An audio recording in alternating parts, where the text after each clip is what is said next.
Daar was oorlog in die hemel, donker teen lig, goed teen kwaad. Die wêreld dra nog al daai wonde, gesaai deur daai ou saad. Die geestelike geveg tussen liefde en haat. Selfs donker smag na vrede en duisternis soek rede.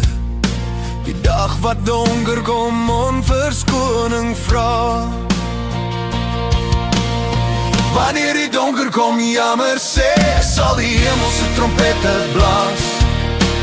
God sal sy arms oopmaak, oorwinning vind aan plaas. Wanneer die donker kom jammer sê, en al sy feite by sy skepper se voete neer gaan lê, kan vrede oor die aarde spoel en donker harte weer verlossing voel. Selfs skadu's buig voor lig, soos die dag die nag laat gaan.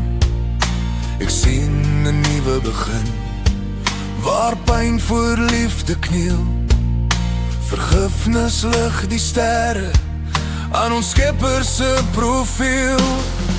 Ons hande dra nog merke van oorlog teen onsself, maar selfs skuld word stil in sy genade. Na al die donker se misleiding en al sy skade,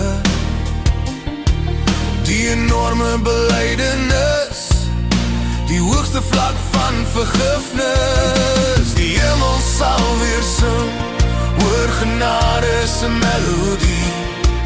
Selfs engele sal huil met trane van simfonie. Daar sal geen hel meer wees, geen rede om te vrees, as donker vergifnis vra by lig se deur. Die dag wat donker terug na lig bekeer.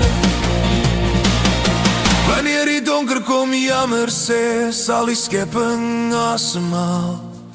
Elke hart klop saam met God in 'n wêreld sonder faal. Wanneer die donker kom jammer sê, en lig vergewe met 'n hand wat verstaan, in die palme van die Skepper se bestaan. As die donker kom jammer sê, sal selfs die skadu's buig by God se troon. Al die donker harte verlos en buig voor Jesus met sy kroon.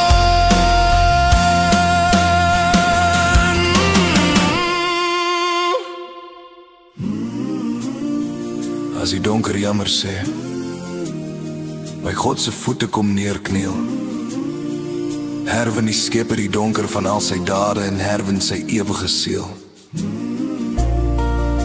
Lig en donker word weer een, soos die sonopkoms die wêreld se seën. As die donker